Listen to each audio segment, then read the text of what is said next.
Assalamualaikum warahmatullahi wabarakatuh. Saya atas nama Weni Amelia Maharani ingin membacakan hasil dari presentasi kami yang materinya tentang CAR. Baiklah, saya akan menjelaskan apa itu CAR. CAR atau kirat atau mudharabah merupakan salah satu bentuk akad kerjasama dalam perdagangan. Istilah kirat ini digunakan oleh orang Hijaz, sedangkan orang Irak menyebutnya dengan mudharabah. Dengan demikian, kirat dengan mudharabah memiliki arti yang sama. Al-kirat menurut bahasa diambil dari al-qard, berarti al-qat'u, potongan, sebab pemilik memberi potongan atau sebagian dari hartanya diserahkan kepada ada pengusaha agar hartanya diperdagangkan, dan pengusaha tersebut akan memberikan laba yang diperoleh sesuai dengan kesepakatan. Al-qard menurut istilah para ulama sebagai berikut. A. Menurut fuqaha, qard adalah perjanjian antara dua orang saling menanggung. Salah satu pihak menyerahkan hartanya kepada pihak lain untuk diperdagangkan dengan bagian yang telah ditentukan keuntungannya, seperti seperempat, setengah, atau sepertiga sesuai dengan syarat-syarat yang telah ditentukan bersama. B. Menurut Hanafiyah, qard adalah kesepakatan dua pihak yang melakukan perjanjian kerjasama dalam keuntungan, sebab harta tersebut diserahkan kepada pihak lain dan yang lainnya memiliki jasa untuk mengelola harta tersebut. C. Menurut Malikiyah, qard adalah perjanjian yang mewakilkan kepada orang lain, karena pemilik harta menyerahkan hartanya kepada orang lain untuk diperdagangkan dengan ketentuan pembagian hasil. D. Menurut Syafi'iyah, qard adalah perjanjian dengan ketentuan seseorang menyerahkan kepada orang lain untuk diperdagangkan. E.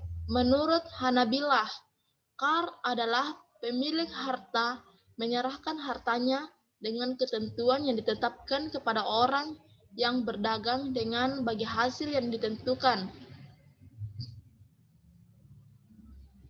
Qard adalah pinjaman uang. Pinjaman qard biasanya diberikan oleh bank kepada nasabahnya sebagai fasilitas pinjaman talangan pada saat nasabah mengalami overdraft. Fasilitas ini dapat merupakan bagian dari satu paket pembiayaan lain untuk memudahkan nasabah bertransaksi. Aplikasi qard dalam perbankan biasanya dalam 4 hal. Yang pertama, sebagai pinjaman talangan haji, di mana nasabah calon haji diberikan pinjaman talangan untuk memenuhi syarat penyetoran biaya perjalanan haji.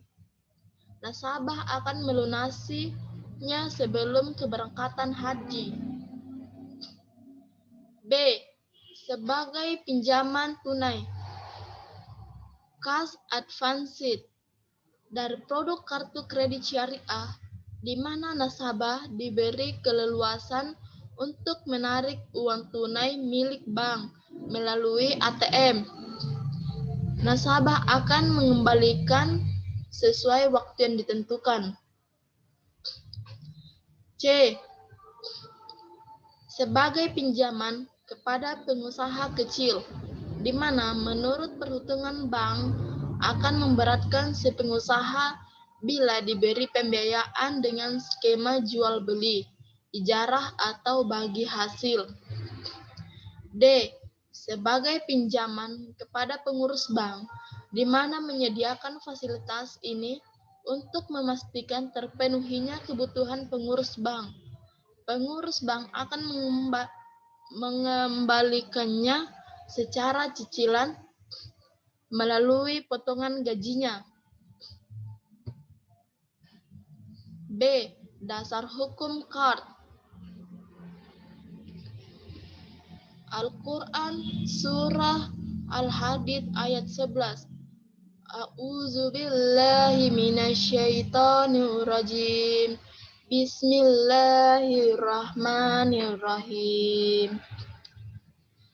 Man zallazi yuqridullaha qardan hasanan fayudha'ifahu lahu wa lahu ajrun karim. Yang artinya, barang siapa meminjami Allah dengan pinjaman yang baik, maka Allah melipat gandakan ganti kepadanya dengan banyak.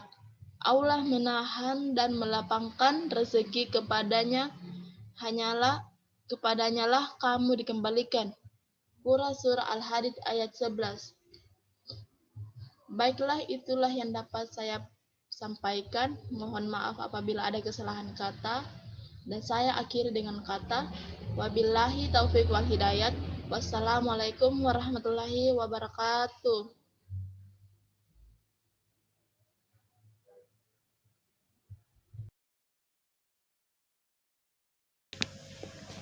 Assalamualaikum warahmatullahi wabarakatuh. Saya, pemateri kedua dari kelompok 11 bernama Yuris Suswatun Hasanah akan melanjutkan materi dari Saudari Weni Amalia, yakni dasar hukum KART yang kedua, yakni hadis. Sebagaimana dalam hadis yang artinya Anas bin Malik berkata bahwa Rasulullah bersabda, "Aku melihat pada waktu malam diisrakan pada pintu surga tertulis, sedekah dibalas 10 kali lipat dan KART dibalas 18 kali. Aku bertanya, wahai Jibril, mengapa KART lebih utama dari sedekah?" Ia menjawab, karena meminta-minta sesuatu dan ia punya, sedangkan yang meminjam tidak akan meminjam kecuali karena keperluan. Hadis riwayat Ibnu Majah. Kemudian yang ketiga, ijma. Para ulama menyatakan bahwa KART diperbolehkan. KART bersifat mandub, dianjurkan bagi mukrib, orang yang mengutangi, dan mudah bagi muqaddid, orang yang berutang. Kesepakatan ulama ini didasari kebiasaan manusia yang tidak bisa memiliki segala barang yang ia butuhkan. Oleh karena itu, minjam-meminjam sudah menjadi satu bagian dari kehidupan di dunia ini. Islam adalah agama yang sangat memperhatikan segenap kebutuhan umatnya. Kemudian materi ketiga, yakni rukun dan syarat KART. Menurut jumhur ulama, bahwa rukun KART ada 3, yaitu 2 orang yang melakukan perjanjian, kedua modal, dan ketiga ijab dan qabul. Ulama Syafi'iyah memerinci lagi rukunnya adalah 5, yaitu modal, pekerjaan laba, sikat, dan 2 orang yang melakukan perjanjian. Rukun di atas tentunya harus memenuhi syarat-syarat KART di antaranya. Yang pertama, 2 orang yang melakukan perjanjian haruslah orang yang cakap bertindak hukum dan cakap singkat sebagai wakil, karena pada suatu saat yang ia akan mengelola saham adalah wakil dari pemilik saham itu. Itulah sebabnya syarat-syarat seorang wakil juga berlaku bagi pengelola saham dan penjajian KART atau mudharabah. Yang kedua, saham. Saham disyaratkan 1, berbentuk uang, jelas jumlahnya, tunai langsung, dan diserahkan seluruhnya melalui saham. Oleh sebab itu, jika saham itu berupa barang, menurut para fuqaha ahli fikih tidak diperbolehkan, karena akan sulit menentukan KART untuk mudharabah. Akan tetapi, bila saham itu berupa wadiyah atau titipan memiliki saham pada pengusaha, boleh dijadikan saham KART itu atau mudharabah. Yang ketiga, keuntungan atau laba. Pembagian keuntungan disyaratkan harus ada kejelasan dan pembagian laba. Masing-masing diambil dari hasil kerja sama dalam usaha keduanya, bisa setengah, sepertiga, atau seperempat. Kemudian materi selanjutnya, struktur KART. Yang pertama, sumber dana KART. Sifat KART tidak memberi keuntungan finansial. Karena itu, pendanaan KART dapat diambil menurut kategori berikut. Yang pertama, kart yang diperlukan untuk membantu keuntungan nasabah secara cepat dan berjangka pendek. Talangan dana di atas dapat diambilkan dari modal bank. Yang kedua, kart yang diperlukan untuk membantu usaha sangat kecil dan keperluan sosial dan bersumber dari dana zakat, infak, dan sedekah. Di samping sumber dana umat, dana praktisi perbankan syariah, demikian juga ulama melihat adanya sumber dana lain yang dapat dialokasikan untuk kart Al-Hasan, yaitu pendapatan-pendapatan yang diragukan seperti jasa nostrol di bank koresponden dan koresponsian, bunga atas jaminan LC di bank asing, dan sebagai Muhammad Syafi'i Atoniyah, bank syariah dari teori ke praktik. Jakarta Tazkiyah Cendekia 2021. Kemudian yang kedua, barang yang disah dijadikan kart. Mengenai barang atau objek kart, fuqaha juga sepakat bahwa boleh dilakukan dinar dan dirham. Kemudian mereka berselisih pendapat tentang kart dengan barang dagangan. Jumhur fuqaha Amsar, negeri-negeri besar, tidak memperbolehkan kart dengan barang. Akan tetapi, Abi Laila memperbolehkan. Jumhur fuqaha beralasan bahwa dengan barang itu mengakibatkan penipuan dan ketidakjelasan. Karena itu orang bekerja menerima penyerahan barang dengan nilai harta tertentu, harga tertentu. Kemudian ia akan mengembalikannya dengan nilai harga yang lain, sehingga saham atau modal dan keuntungan menjadi tidak jelas atau tidak diketahui. 3. Manfaat cukup banyak diantaranya. Yang pertama, memungkinkan nasabah yang sedang dalam kesulitan mendesak untuk mendapat talangan yang jangka pendek. Yang kedua, Al-Qard Al-Hasan juga merupakan salah satu dari ciri pembeda antaranya bank syariah dan bank konvensional, yang di dalamnya terkandung misi sosial di samping visi komersial. Yang ketiga, adanya misi sosial kemasyarakatan ini akan meningkatkan citra baik dan meningkatkan loyalitas masyarakat terhadap bank syariah. Sekian, itulah materi yang dapat saya paparkan. Kurangnya mohon dimaafkan. Assalamualaikum warahmatullahi wabarakatuh.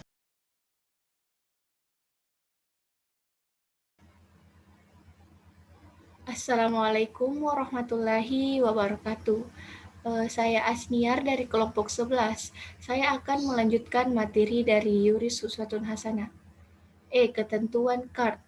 Ketentuan-ketentuan mengenai perihal kart ini diatur dalam Fatwa DSN nomor 19 DSN MUI /6 2001 tentang kart yang mengatur hal-hal berikut ini. A. Ketentuan umum Al-Kart. 1. Al-Kart adalah pinjaman yang diberikan kepada nasabah atau muktarid yang memerlukan. Yang kedua, nasabah Al-Kart wajib mengembalikan jumlah pokok yang diterima pada waktu yang telah disepakati bersama. 3. Biaya administrasi dibebankan kepada nasabah. Keempat, lembaga keuangan syariah LKS dapat meminta jaminan kepada nasabah bila mana dipandang perlu. 5. Nasabah Al-Kart dapat memberikan tambahan atau sumbangan dengan sukarela kepada LKS selama tidak dijanjikan dalam akad. 6. Jika nasabah tidak dapat mengembalikan sebagian atau seluruh kewajibannya pada saat yang telah disepakati dan LKS telah memastikan ketidakmampuannya, LKS dapat A. Memperpanjang jangka waktu pengembalian. B. Menghapus write-off sebagian atau seluruh kewajibannya. B. Sanksi. 1. Dalam hal nasabah tidak menunjukkan keinginan mengembalikan sebagian atau seluruh kewajibannya dan bukan karena ketidakmampuannya, LKS dapat menjatuhkan sanksi kepada nasabah. Sanksi yang dijatuhkan kepada nasabah sebagaimana dimaksud butir 1 dapat berupa dan tidak terbatas pada penjualan barang jaminan. Ketiga, jika barang jaminan tidak mencukupi, nasabah tetap harus memenuhi kewajibannya secara penuh. C. Sumber dana. Dana Al-Kart dapat bersumber dari 1. Bagian modal LKS. 2. Keuntungan LKS yang disisihkan. Ketiga, lembaga lain atau individu yang mempercayakan penyaluran infak lembaga lainnya kepada LKS. D. Ketentuan lain. Jika salah satu pihak tidak menunaikan kewajibannya atau jika terjadi perselisihan di antara para pihak, maka penyelesaiannya dilakukan melalui Badan Arbitrasi Syariah setelah tidak tercapai kesepakatan melalui musyawarah. Kedua, fatwa ini berlaku sejak tanggal ditetapkan dengan ketentuan jika di kemudian hari ternyata terdapat kekeliruan atau kesalahan, akan diubah dan disempurnakan sebagaimana semestinya. Adapun kesimpulan dari makalah hari ini yaitu 1. Kart atau kirat atau mudharabah merupakan salah satu bentuk akad kerjasama dalam perdagangan. Istilah kirat dapat digunakan oleh seorang Hijaz, sedangkan orang Irak menyebutnya dengan mudharabah. Kart adalah pemilik harta atau saham menyerahkan saham kepada pengusaha untuk diperdagangkan dengan modal yang sudah ditetapkan, dan laba terbagi di antara keduanya berdasarkan persyaratan yang disepakati. Kedua, akad al-qard adalah perikatan atau perjanjian antara kedua belah pihak, di mana pihak pertama menyediakan harta atau memberikan harta dalam arti meminjamkan kepada pihak kedua sebagai peminjam uang, atau orang yang menerima harta yang dapat ditagih atau diminta kembali harta tersebut.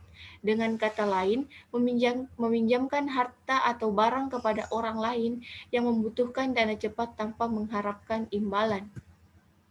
Itulah tadi materi dari makalah yang kami bawakan. Kami dari kelompok 11 mengucapkan terima kasih. Wassalamualaikum warahmatullahi wabarakatuh.